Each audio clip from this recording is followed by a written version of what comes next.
아멘. 아멘. 할렐루야. 하나님은 지금도 살아서 역사하십니다. 하나님께서 저와 여러분에게 큰 부흥을 주셨습니다. 부흥은 예수님이 임재하신 것이에요. 옆 사람에게 큰 부흥이 왔습니다. 큰 부흥이 왔습니다. 부흥은 예수님이 우리 안에 충만한 거예요. 우리 인생이 예수님 안에 있을 때 행복이 시작됩니다. 예수님 안에 기쁨이 있고, 예수님 안에 즐거움이 있고, 예수님 안에 있을 때 진정한 평안이 있습니다. 예수님 안에서 형통합니다. 우리 다시 한번요. 예수님 안에서 형통합니다. 예수님 안에서 잘 됩니다. 아멘. 어느 병원 응급실에서 한 사람이 또 다른 한 사람을 부축한 채 다급하게 들어왔습니다. 의사가 신속하게 다가가며 묻습니다. 어디가 아프신가요? 부축받은 사람이 의사에게 힘겹게 말했습니다. 선생님, 목에 골프공이 걸렸습니다. 의사가 침착하게 대답합니다. 염려 마세요. 금방 꺼내드릴게요. 그런데 옆에 분은 보호자시죠? 접수부터 해주세요. 그러자 부축했던 사람이 잠시 뜸을 들이다가 말하기를, 아니요, 전 내 골프공을 찾으러 왔습니다. 빨리 꺼내주세요. 시합하러 가야 합니다. 골프공이 목에 걸린 사람을 힘들게 부축해 온 사람은 희생정신으로 도와준 걸까요? 아니면 시합에 대한 집착으로 도와준 걸까요? 그래도 치료받은 사람이 데려다 준 사람을 원망하지는 않겠죠? 아무튼 병원 치료나 잘 되었으면 좋겠네요. 오늘 여러분에게 묻습니다. 여러분은 교회에 오셨습니까? 11시에 예배 드리다가 30분을 땡겨서 10시 30분에 드렸는데 왜 이런 주일 아침에 쉬지도 못하고 교회에 오셨습니까? 어떤 동기로 이 자리에 왔든지 우리를 위해서 모든 것을 희생하시는 예수님을 만나는 시간이 되셔서 큰 은혜가 넘치는 시간이 되시기를 축복합니다. 직장인들이 즐겨 읽는 책 중에 하나가 손자병법입니다. 여러분, 손자병법이라는 책을 보셨죠? 읽어는 보셨나요? 손자병법은 전국시대 제나라의 한 전략가가 작성한 전쟁에 관한 책입니다. 전쟁을 위해서 쓰인 책입니다. 그런데 이런 책을 요즘 직장인들이 즐겨 읽습니다. 왜냐하면 직장의 세계는 전쟁터와 같습니다. 칼과 총만 없을 뿐 경쟁회사와 무한 경쟁을 해야 살아남을 수 있기 때문입니다. 그래서 손자병법은 비즈니스에 매우 유익한 책입니다. 어떤 책이 어떤 목적으로 작성되었든지 이 시대 사람들은 그 책을 통해서 자신의 지혜를 얻고 처세술을 얻을 수 있고 세상을 살아가는 데 필요하다면 그 책의 목적과 상관없이 탐독하게 됩니다. 책의 목적보다 자신이 어떤 의도와 목적으로 읽느냐가 더 중요합니다. 손자병법은 전쟁을 위해서 기록된 책이지만 많은 사람이 비즈니스를 위해서, 대인관계를 위해서, 생존 경쟁을 위해서 손자병법 본래의 목적과 상관없이 자신에게 유익한 책으로 읽습니다. 그런데 손자병법보다 더 많이 읽히는 책이 있습니다. 가장 많이 읽히는 책이 무엇인가요? 성경책입니다. 수많은 사람이 어떻게 살아야 하는지를 알려주는 좋은 윤리서적이자 좋은 처세술책으로 성경책을 읽습니다. 성경의 진리가 무엇인지 상관이 없습니다. 내가 읽어서 삶의 교훈을 얻고 처세술을 배우고 윤리가 한 단계 더 성숙한다면 예수님이 누구든지, 예수님이 어떤 분인지, 예수님이 뭐라고 했든지 그것과는 상관이 없습니다. 이 시대 사람들은 화목하게 잘 살 수 있고 더욱 성공할 수 있다면 성경의 의도와 목적도 다 바꿔서 읽습니다. 그러고 보면 인간은 무슨 말을 들어도 그 뜻을 자기 생각대로 왜곡시킬 수 있는 엄청난 능력이 있는 것 같습니다. 오늘 예수님은 우리에게 화목에 대해서 말씀하셨죠. 인생을 살아갈 때 형제와 주변 사람들과 화목하는 것이 얼마나 중요합니까? 인간관계가 엉클어진다면 모든 것이 다 피곤해집니다. 오늘 본문에 예물을 제단에 드리는 것은 구약시대의 예배입니다. 여러분, 오늘 예배 드리려면 소를 끌고 와야 되고 양을 끌고 와야 돼요. 구약시대 때는 이렇게 예물을 들고 와야 됩니다. 예배 드리는 도중에 형제에게 원망 들을 만한 일이 갑자기 생각난다면 형제와 화목한 후에 다시 와서 예배를 드리라고 예수님은 말씀하십니다.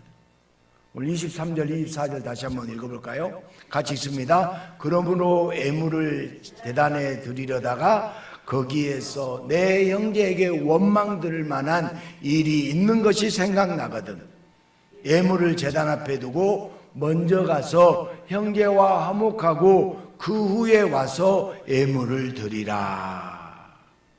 아멘. 화목하지 못하면 예배에도 집중하지 못하고 화목한 것이 그만큼 중요하기 때문입니다.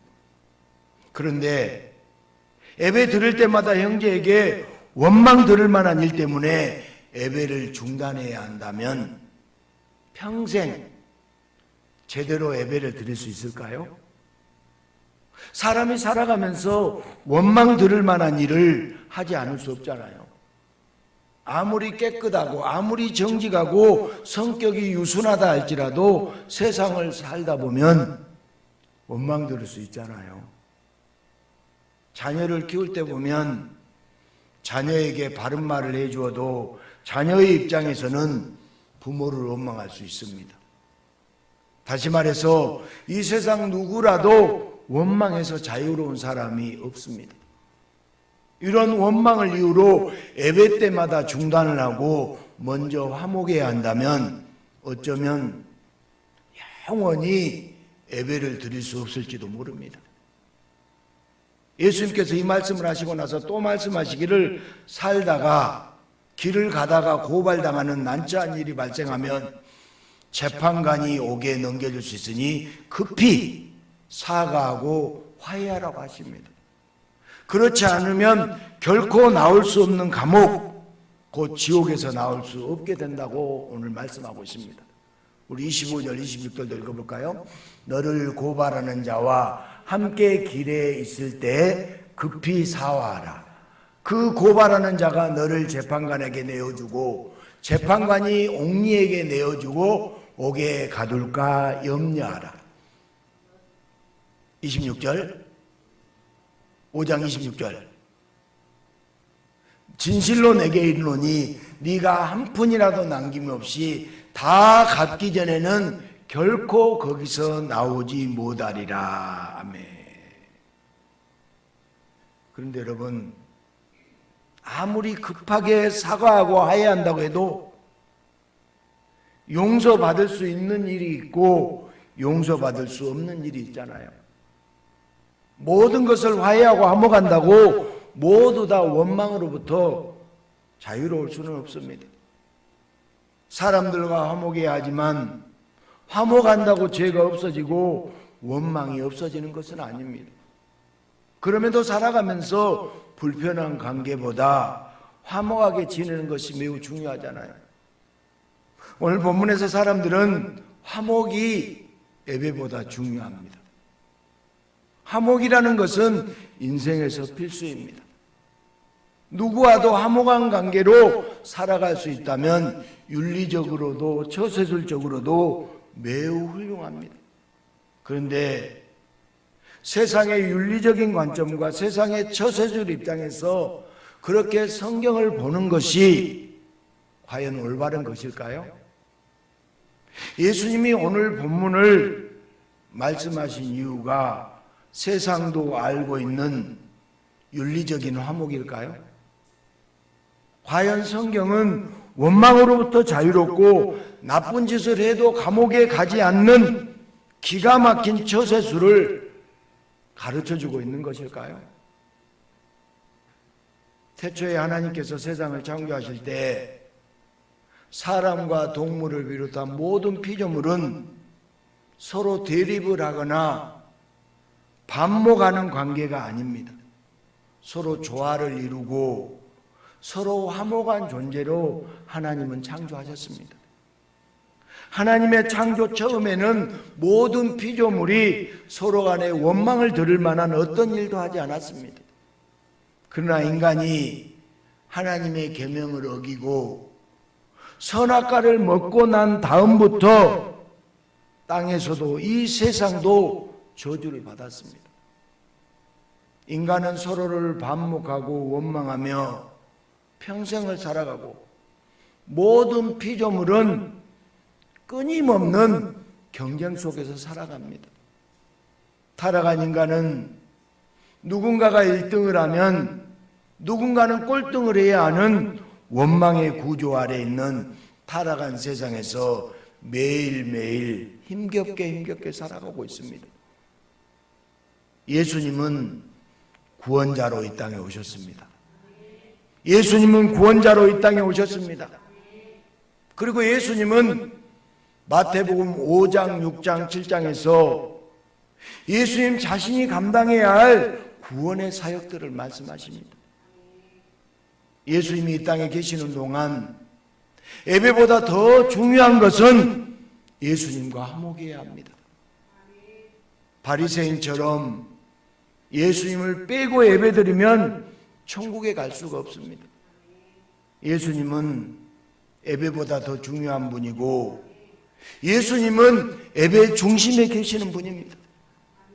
그러나 이스라엘 종교 지도자들은 예수님을 멀리하면서 잘 예배를 드린다고 확신했습니다. 그러나 예수님이 빠진 예배를 드릴 때 예수님께 찾아와서 예수님을 만나야 됩니다. 그리고 다시 예수로 충만한 예배를 드려야 됩니다. 예수님은 모든 사람이 살인죄를 저질렀다고 정확하게 알려주셨잖아요. 살인죄로 고발당해서 영원히 지옥으로 들어가기 전에 모든 선악의 재판관이 되시는 예수님께 사와는 회개하고 예수님을 믿고 예수님을 따르며 예수님과 화목해야 합니다.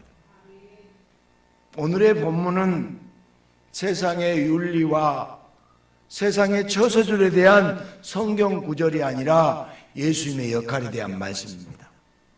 크게 아멘. 공자와 맹자의 윤리서적이 아닙니다. 예수님이 하나님과 인간을 화목시키기 위해서 이 땅에 오신 중보자이시므로 먼저 예수님께 나와야 한다는 은혜의 말씀이에요. 아멘. 예수님은 하나님과 인간을 화목하게 하는 유일한 중보자예요. 이 땅에 인간의 몸으로 오셔서 예수님에게도 인성은 있습니다.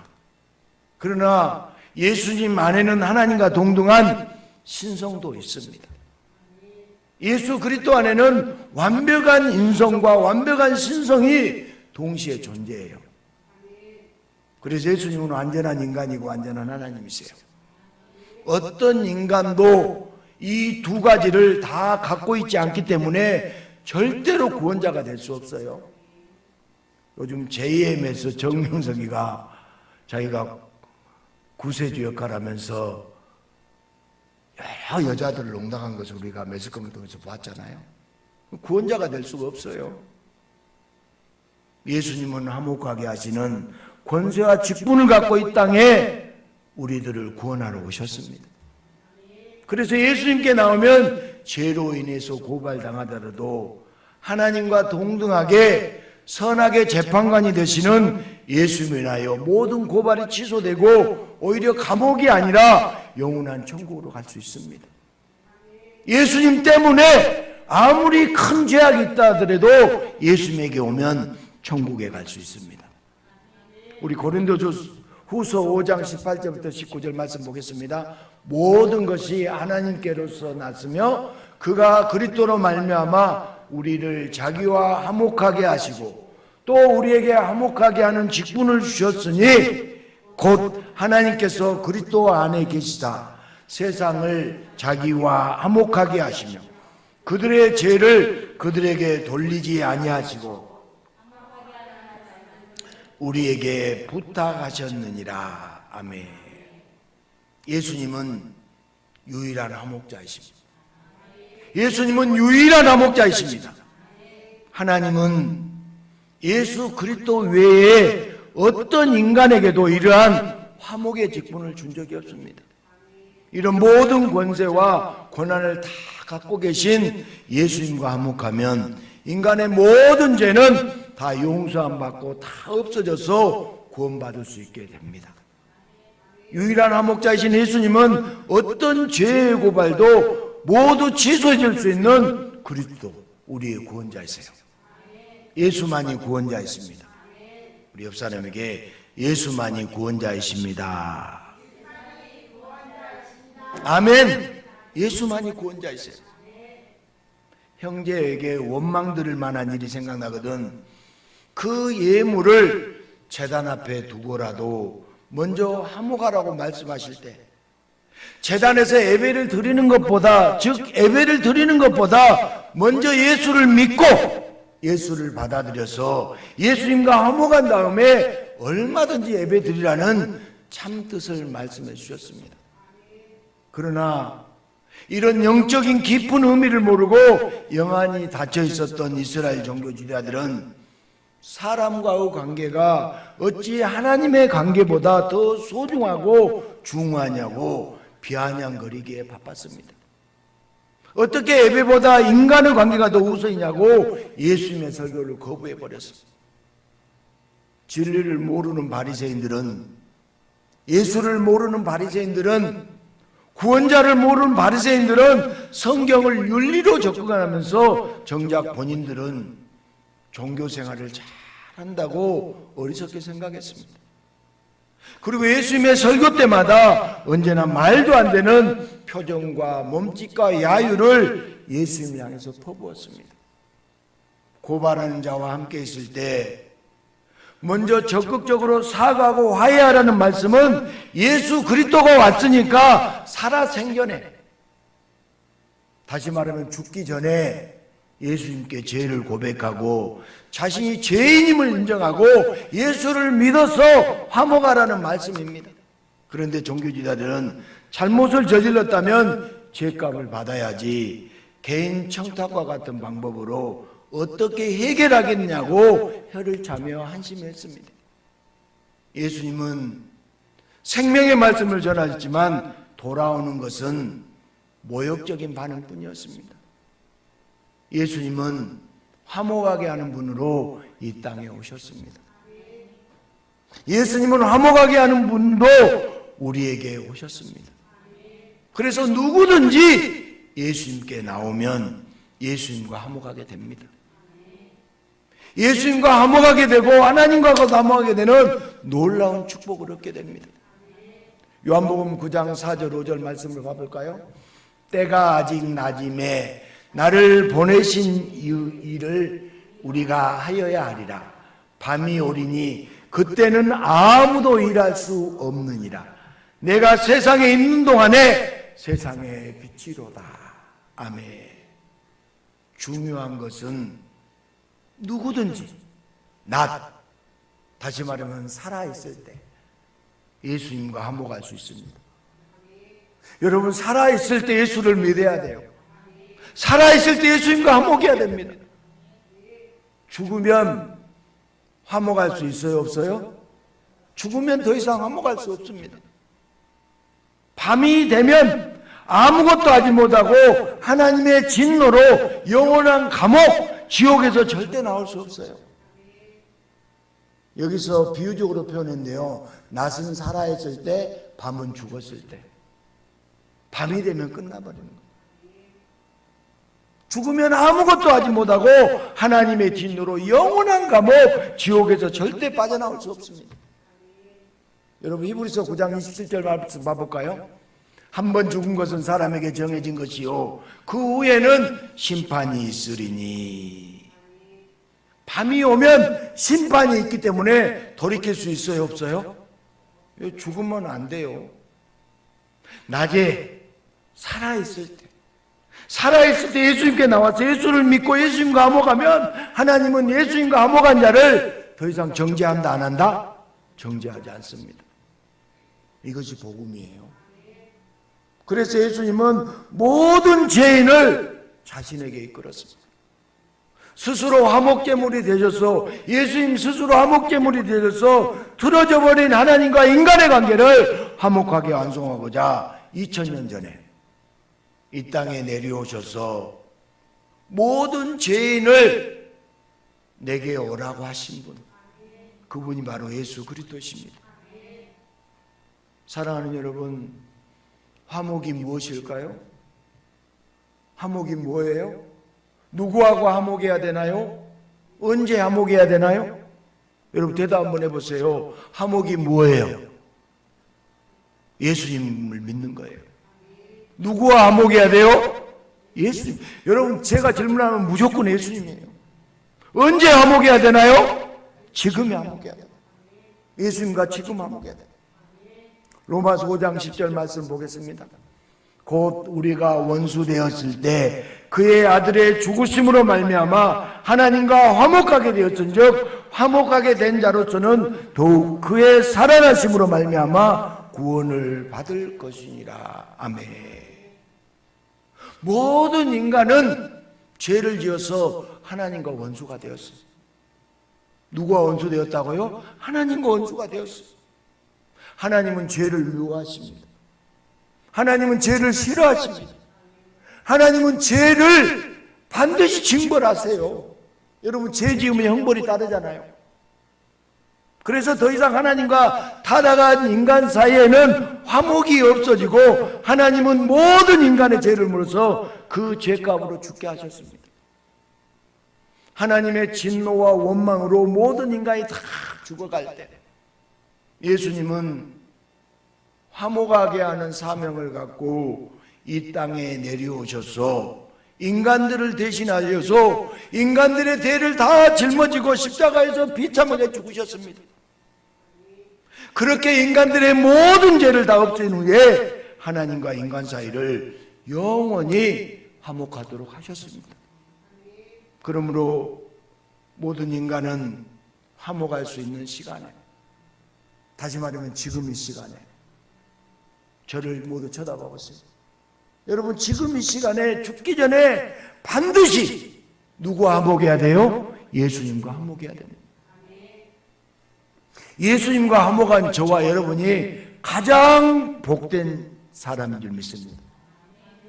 옆 사람에게 집사님이 가장 큰 복을 받았습니다. 여러분 복 중에 복이 예수를 믿는 것이고 예수님과 화목하는 것이고, 화목이라는 것은 예수님께 나와서 자신이 하나님의 원망을 받아 죽어야 할 죄인이라는 것을 진심으로 고백하며 예수님을 믿고 예수님을 따르면 예수님은 모든 죄를 다 용서하시고 다시 하나님과 화목하게 해주십니다. 인간끼리 아무리 화목해도 소용없습니다. 한평생 요령 있게 살아도 지옥으로 가는 데는 아무런 변동이 없습니다. 모든 인간이 진정으로 화목해야 할 대상은 누구예요? 오직 예수 그리스도뿐입니다. 모든 인간은 죄로 말미암아 하나님의 진노 아래서 죽을 수밖에 없습니다. 스스로 다시 하나님과 화목에 이르지 못하고 스스로 구원에 이르지 못합니다. 이 땅의 모든 인간은 영원한 지옥의 형벌을 절대로 피할 수 없습니다. 그러나 자비로운 하나님 아버지께서 예수님을 우리에게 보내주셔서 누구든지 예수님께 나오면 예수님의 죽으심으로 하나님의 진노의 근원이 되는 모든 죄를 다 사함받을 수 있습니다. 할렐루야. 다시 하나님과 화목할 수 있는 영원한 은혜를 하나님께서 예비해 주셨습니다. 하나님 아버지께서는 인간이 타락하여 하나님과 원수되었을 때 예수님을 예비하사 구원해 주시려고 작정하셨습니다. 인간은 하나님을 거부하고 배신의 칼을 들이댔지만 끝없는 하나님의 긍휼과 사랑에 우리 하나님 아버지는 다시 천국에서 하나님 아버지와 화목하며 영원히 살 수 있는 길을 인간의 죄악 가운데서도 예수님을 통해서 준비해 주신 것입니다. 이것이 영원히 찬양해야 할 하나님 아버지의 한량없는 은혜요, 하나님 아버지의 심정이고 마음인 줄 믿습니다. 그리고 우리 부모가 자식을 잘 되게 하고 잘 살게 해주고 싶은 것이 부모의 심정이잖아요. 그런데 우리 하나님 아버지가 우리 인간들을 그렇게 살리고 싶은 심정인 것이, 제자들도 백성들도 처음 이 말을 들을 때는 단지 윤리적인 처세술로만 이해하고 깨달을 뿐 이 말씀을 깊이 이해하지 못하고 깨달지 못했습니다.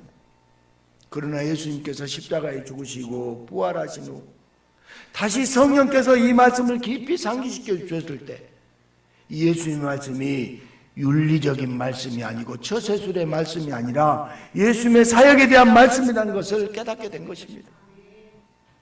하나님과 원수가 된 모든 인간들을 위해서 예수님은 화목제물로서 자신을 십자가에서 죽이시고 모든 인간을 하나님과 화목하도록 역사에 주셨다는 것을 제자들은 나중에서야 부활하신 주님을 만난 후에 깊이 깨닫게 되었습니다.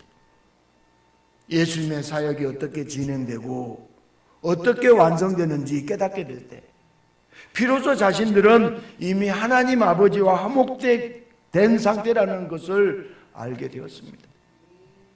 다시 죄인으로 고말당하지 않고 다시 영원한 지옥으로 들어가지 않고 다시 예물을 제단 앞에 두고 화목하지 않아도 되는 놀라운 은혜.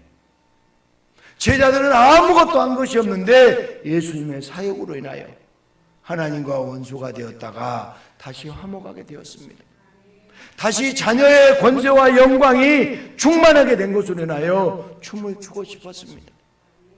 제자들은 마태복음 5장, 6장, 7장에 율법 완성을 거듭 곱씹으면서 어떤 죄인도 하나님과 화목하게 되는 놀라운 은혜를 안지나 서나 증거하고 전하는데 하루가 부족한 인생을 살았습니다.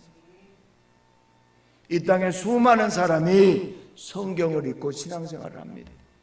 그런데 예수님을 만나기 위한 것이 아니라 대인관계를 넓히고 교제하려고 교회에 나오고 보다 윤리적이고 바른 삶을 살기 위해 교회를 다니는 사람이 많습니다.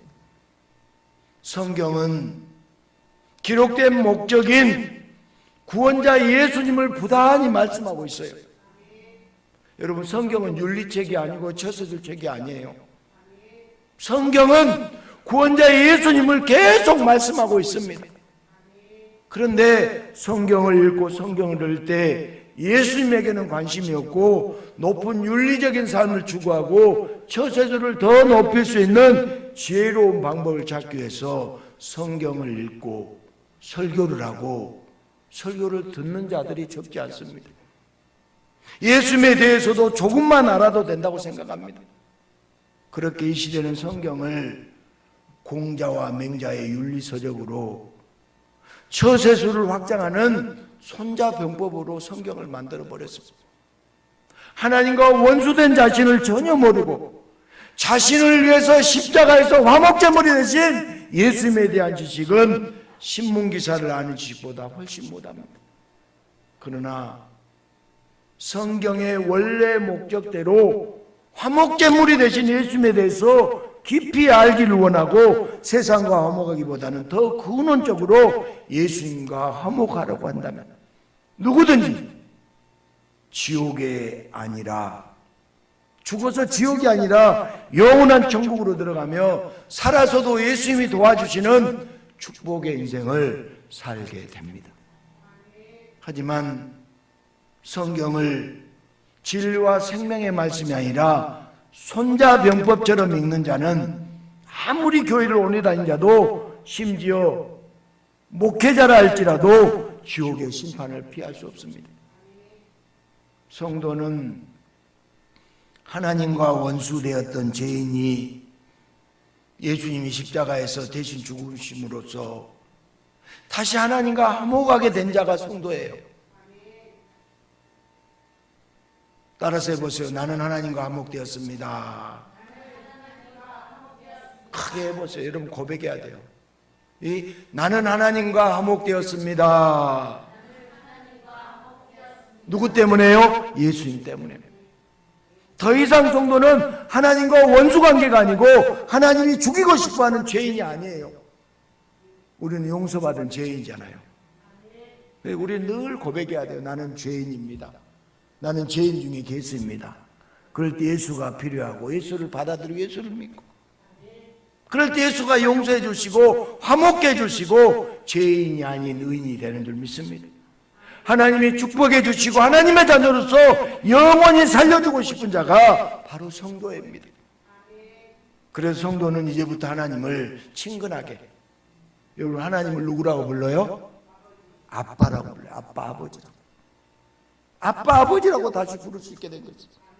로마서 8장 15절 봐보십시다. 너희는 다시 무소하는 종의 영을 받지 아니하고 양자의 영을 받았으므로 우리가 아빠 아버지라고 부르짖느니라. 아멘. 하나님을 누구라고 부른다고요? 아빠라고 부르는 거예요. 아빠 아버지라고 부르시죠. 이제부터는 다시 무서워하는 종이 아니에요. 하나님의 진노를 받고 지옥에 들어가야 하는 종의 영이 아닙니다. 양자의 영을 받아서 하나님을 아빠라고 부를 수 있게 화목하게 되는 놀라운 역사를 예수님이 일으켜 주셨습니다. 이제부터 성도는 이 세상을 무서워할 필요도, 내세를 무서워할 필요도 없습니다. 예수님이 성도를 위해서 화목제물이 되어주셨고 모든 성도를 영원히 살려주셨기 때문에 마귀뿐만 아니라 천사까지도 부러워하는 자가 바로 저와 여러분이래요. 그래서 성도는 예수님을 생각하며 찬양을 부를 때 평안이 밀려오는 가운데 그 은혜에 감격하며 눈물을 흘릴 수밖에 없습니다. 사랑하는 여러분, 그런데 우리가 예수님이 대신 죽어서 하나님과 다시 화목하게 해준 자를 교회에서 다시 책망하고 정죄한다면 그 사람은 적 그리스도와 같은 행동이 될 수 있습니다. 절대로 성도를 정죄하거나 책망하면 안 됩니다. 예수님은 죄인을 살리기 위해서 죽었는데 교회에서 죄인을 죽이기 위해서 비판하고 있다면 예수님이 누구신지, 예수님이 어떤 분인지 모르는 사람의 행동인 거죠. 이제 우리는 예수님을 본받아서 우리도 예수님처럼 화목제물이 되어서 때때로 오해를 받고 때때로 비방을 받아도 맞대어 저주하지 않고 축복해주고 기도해주고 화목의 은혜를 나누어야 합니다. 교회에서 신앙생활 하다 보면 연약하고 부족한 자에게 그를 위해서 말한다면서 책망을 하고 비판을 하게 되는 경우가 있을 수 있잖아요. 우리는 이런 일로부터 우리의 영혼을 지켜서 우리 교회에서도 우리 가정에서도 직장에서도 예수님처럼 화목제물이 되어 자기 자신을 희생할 줄 알아야 돼요. 이렇게 인생을 살면 순간적으로 어리석고 망할 것처럼 보이지만 인생 전체를 놓고 보면 바로 이런 자에게 하나님의 전무후무한 은혜와 축복이 쏟아집니다. 교회에서, 가정에서, 직장에서 고발하는 자가 될 것인지 화목제물이 될 것인지 우리는 분명하게 선택해야 됩니다. 여러분에게 묻습니다. 여러분 고발하는 자가 되고 싶습니까? 화목제물이 되고 싶습니까? 대답해봐요. 우리는 고발할 자가 될 것인지 화목제물이 될 것인지 분명하게 선택해야 돼요. 늘 예수님을 깊이 묵상하고 예수님을 깊이 생각하면서 자신도 모르게 예수님에게 눈이 되고 예수님의 입술이 되고 예수님의 손과 발이 되어 화목제물로 살아가는 복된 자신의 모습을 발견하게 되기를 축복합니다. 내 입술이 예수님의 입술이 되고 내 눈이 사랑스러운 예수님의 눈이 되고 나의 손과 발이 예수님의 손과 발이 되어야 될 줄 믿습니다. 사랑하는 여러분, 보통 말하는 것이 비판적이고 얼굴이 굳어있는 사람은 전도는 거의 안 해보고 교회 안에서만 또 가정 안에서만 왕노릇하는 자입니다. 여러분, 전도를 해보면요, 당당함을 내려놓고 굳은 얼굴을 풀어야 하고 차가운 말은 버려야 되잖아요. 남을 비판하거나 정죄하는 입술로는 정죄할 수 없습니다. 여러분, 남을 판단하고 남을 비판하고 정죄하는 입술로 전도할 수 있나요? 전도는 화목한 입술과 화목한 미소와 화목한 몸짓으로 따스하게 예수님을 전해야 됩니다. 그리고 더욱 중요한 것은 예수님이 누구신지, 예수님이 무엇을 하셨는지, 예수님이 얼마나 소중한지 정확히 복음을 모르면 전도를 할 수가 없습니다. 누군가를 전도하려면 먼저 자신 안에 있는 영혼에게 전도를 해야 돼요. 자신의 영혼에게 예수님이 누구신지, 예수님이 무엇을 하셨는지, 예수님이 얼마나 소중한지 정확히 말하지 못하고 정확히 설득하지 못하면 세상에 아무도 전도할 수 없어요. 여러분, 내 안에 예수님이 누구신지, 예수님이 무엇을 하셨는지, 예수님이 얼마나 소중한지 내가 먼저 내 영혼 속에 말할 수 있어야 돼요. 그래서 전도하는 자는 예수님을 깊이 알게 돼요. 여러분, 자신이 먼저 축복을 받아요. 여러분, 회사의 신입사원들에게 회사에서 월급 받을 생각만 하지 말고 먼저 회사를 사랑하는 마음을 갖도록 길거리에서 홍보하게 합니다. 처음엔 힘들지만 점점 회사에 대한 신뢰와 회사에 대한 사랑이 생기면 이런 자가 결국 그 회사를 살게 됩니다. 예수님이 누구신지, 예수님이 무엇을 하셨는지, 예수님이 얼마나 소중한지 알 것 같아도 잘 모를 때가 많습니다. 그러나 전도를 해보면 예수님을 더 깊이 만나게 되고 예수님을 더 깊이 알게 되고 예수님에 대하여 점점 확신을 갖게 되면서 늘 예수님과 교제하고 예수님과 동행하는 자가 됩니다. 전도는 우리는 남을 위한 것이라고 생각하지만 실제로 전도는 자신의 영혼에 사는 일입니다. 아멘. 전도하면 자신의 영혼이 살아요. 전도는 자신의 영혼을 확고히 하는 축복의 시간입니다. 예수님을 부끄러워한 자는 예수님도 그런 자를 부끄러워합니다. 그러나 예수님을 자랑하는 자는 예수님도 그런 자를 세상에서 널리 자랑합니다. 전도는 예수님을 자랑하는 것이에요. 예수님이 나의 주인 되심을 고백하는 축복의 행동이 바로 전도예요. 전도는 예수님과 화목된 것을 고백하는 은혜의 시간이에요. 여러분, 날씨가 요즘 참 좋습니다. 날씨가 따뜻해지고 있습니다. 우리 모두 전도의 시간, 축복된 시간을 가져보십시다. 예수님을 자랑하는 것이 전도예요. 여러분에게 무슨 전도가 뭐라고요? 예수를 자랑하는 것입니다.